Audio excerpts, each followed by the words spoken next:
So, you know that thing where you're lying in bed at 2 a.m., running through every possible scenario of what could go wrong if you leave your job?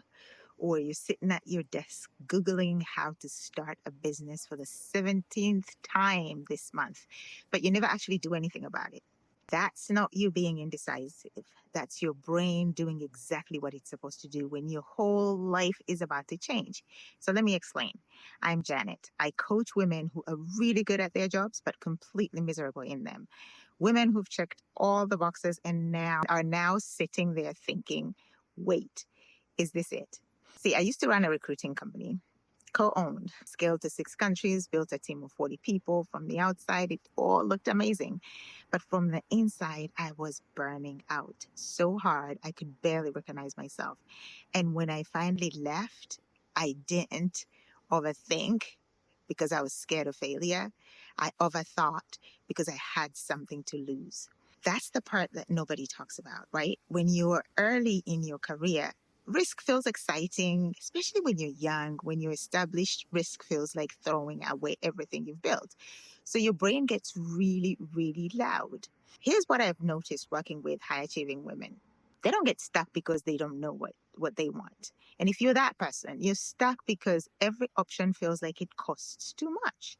And and your brain spins in one of 3 directions. Sometimes it's identity stuff, like if I'm not the VP of whatever, who even am I?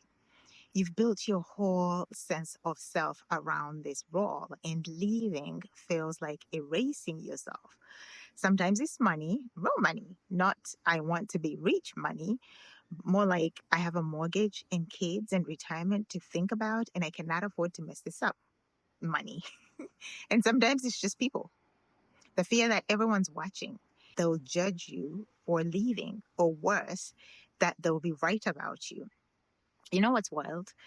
High achievers think if they just think hard enough, they can avoid the pain. So you research, you make lists, you ask 5 more people for advice, you wait for some magical moment of clarity. But that's not how clarity works. Clarity doesn't show up when you think harder. It shows up when you move and let real life give you feedback. And look, if you want help actually building a plan instead of just spinning, I created a free community called Unapologetically Next.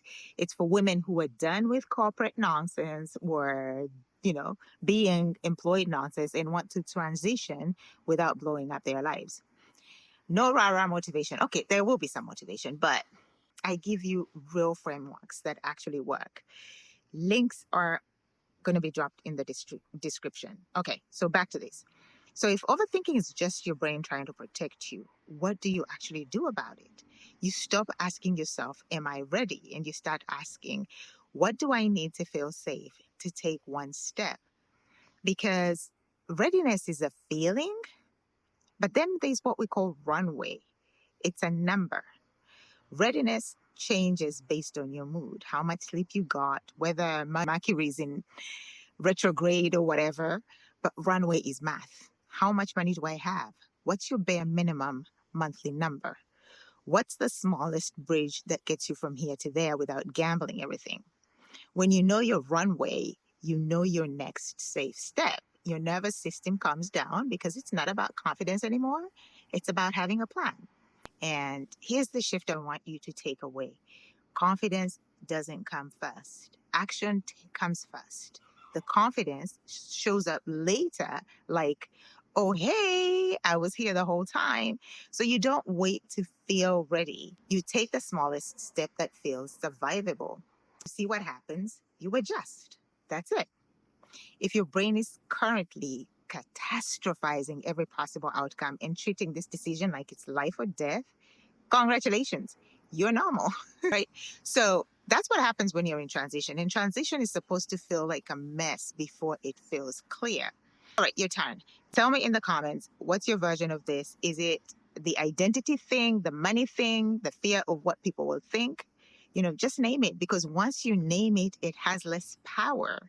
And if you're watching this thinking, okay, cool, but how do I actually figure out my runway and my next step? That's exactly what I'm covering in the next video. I'm breaking down the runway versus readiness test. You'll learn how to calculate your actual number, figure out if you're dealing with burnout or just a strategy problem, and choose your next move without gambling your life. This is a 5-part series. By the end, you will have a framework you can actually use. So subscribe so you don't miss it. See you in the next video.